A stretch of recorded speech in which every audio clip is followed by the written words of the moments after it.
Thank you so much. Being the last speaker on the last panel, it means that I've had to actually cross out most of the presentation I was going to give.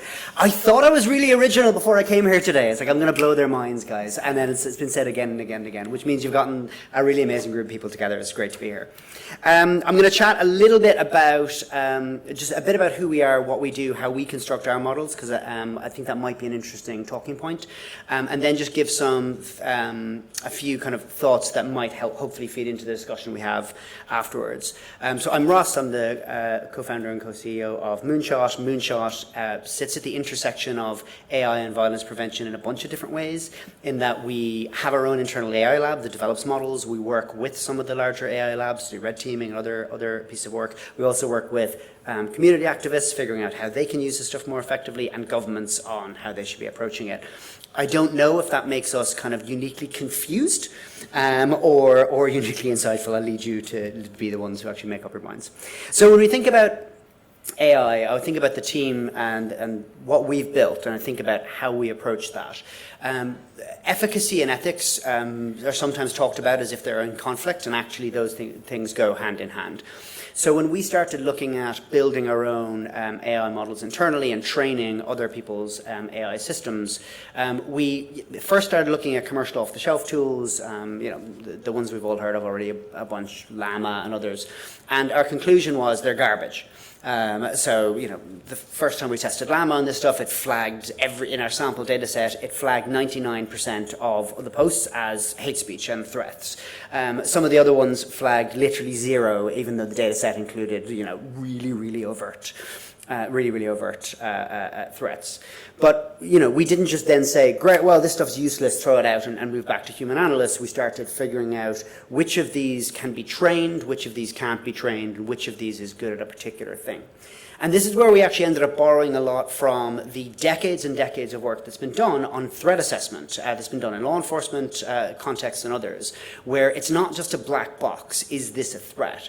There are multiple different ways in which you assess whether or not something is threatening. You figure out whether or not somebody has intent. You figure out whether or not somebody has access to weapons. You figure out the likelihood they can actually access the target, and so on and so forth. And by building that whole picture, that's how threat assessment professionals in law enforcement for a really long time have been thinking about risks and threats. That is how we decided to approach building our various models. Llama might be really bad at one aspect, but with the right training and the right data, it ends up being, for example, very good at identifying particular kinds of hate speech. It's not very good at identifying access to weapons, but there's another model that, when trained, is good at identifying access to weapons, and so on and so forth, until you get a system which is actually 7 or 8 models stitched together, each of them individually trained on massive data sets, which at the end of it gives you some idea as to the risk you're dealing with. This works for a few different reasons. This works from an effectiveness point of view because you have each of the models making up for the other's weaknesses. That's useful.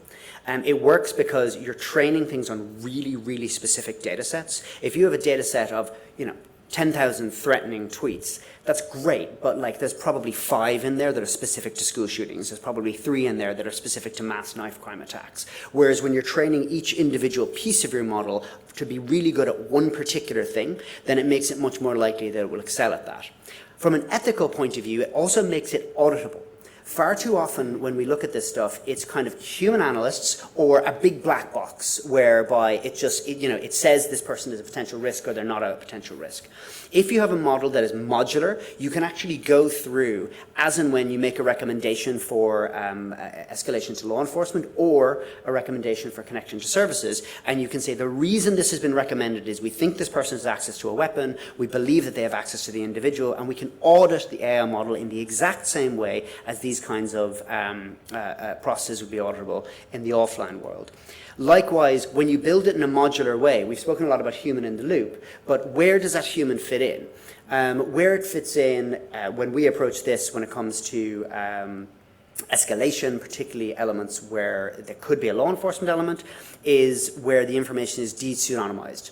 So if you have information within somebody's wider ecosystem which looks like they could be a threat, that is the point at which a human being who is trained and an ethicist who is trained both have to sign off that they believe this person is a threat before the team proceed with de-pseudonymization and then uses other tools to try and de-pseudonymize that person and to carry out additional checks to see if you can identify their real identity.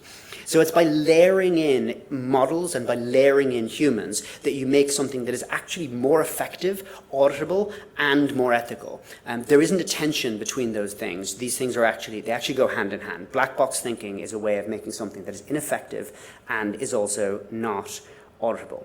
Another aspect, another potential benefit of this, and I see this in my own organization, is we have dozens and dozens of analysts who spend a lot of time working on this stuff, who previously, before this, would have had to spend massive amount of time trawling through hateful material, harmful material that causes real, genuine harm. Secondary PTSD is real, and it is something that our sector, I think, has still not done a good enough job on. I think there is an ethical duty where we can outsource some of this to push it to these models. And again, we talk about ethics and AI, we also need to think about, if you can do this with a machine, maybe you should consider doing that rather than traumatizing 22-year-olds who are paying minimum wage. I think that's something we all need to think about when we talk about ethics and AI. I said I was going to speak for 5 minutes, and my alarm now says it's 6 minutes already, so I'll wrap up in a sec.